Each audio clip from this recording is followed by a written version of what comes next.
Okay, we are converting moles to moles today using the coefficients in a balanced chemical equation, okay? So we're going to be applying a mole ratio using coefficients.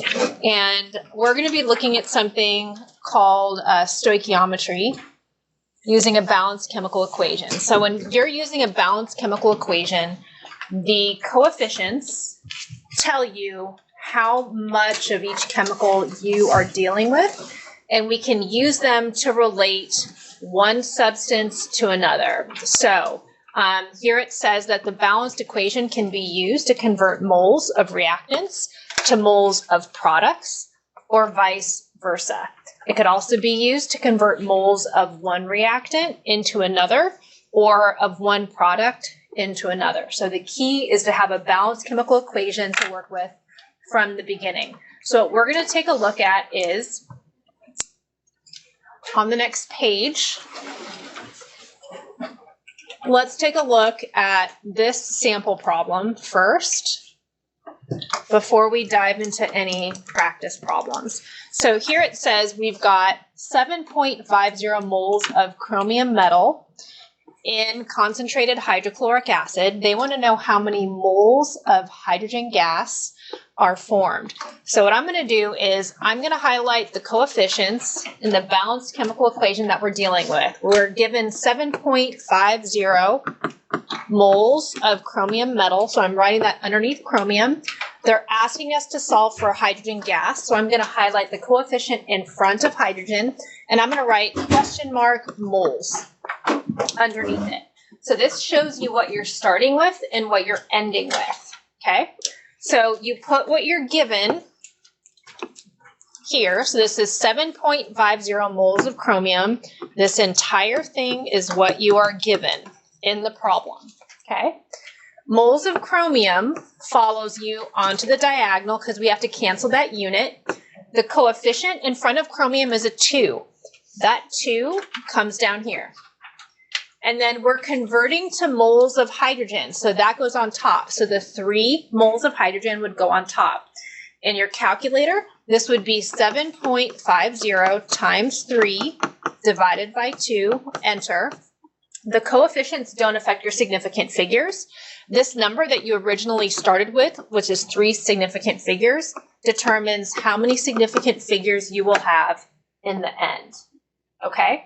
So these are one-step mole conversions using coefficients. They will sometimes refer, oops, sorry, don't know what just happened. They will sometimes refer, it's gone.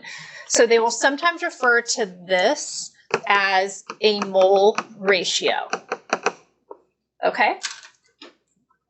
And we're gonna just practice this before you guys take a look at the worksheet, okay? So let's look at the practice problems underneath this. Let's come down here and let's do number 1, okay? Number 1 says, how many moles of ammonia will be formed by combining 15.7 moles of nitrogen gas with hydrogen gas? You'll notice they didn't give us a balanced equation, so that means we need to write it out. So nitrogen gas, which is N2, combined with hydrogen gas to make ammonia. Is that a balanced equation? No. So what should we do? Like, which one would be the best one to balance first? Nitrogen. Nitrogen, okay. So if you've got 2 nitrogen here, what should I put over here in front of an H3? 2 to balance the nitrogen, and then 2 times 3 is 6 hydrogen. So what should I put here in front of H2? 3. 3 times 2 would be 6 hydrogen. And then you would have a 1 in front of the N2. So there's your balanced equation. What I'd like to do in a different color is I'm going to write 15.75 moles under N2 to emphasize that that is what I'm beginning with. And since I'm solving for moles of ammonia, I'm going to put question mark moles underneath NH3 so I know what I'm solving for.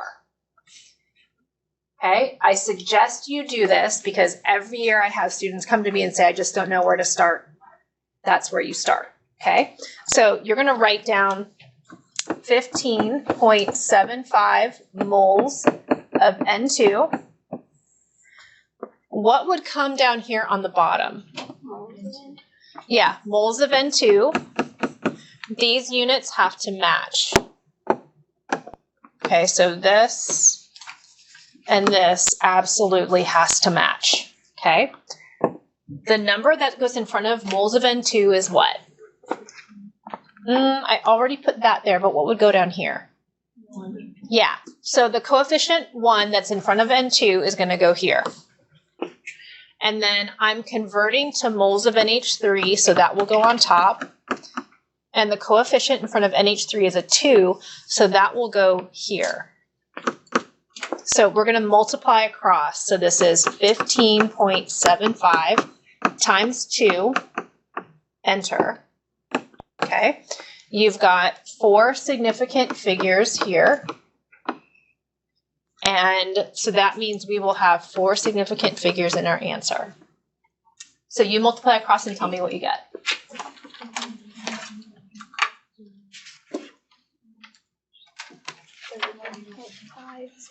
Yeah, 31.50 mole NH3, just like that.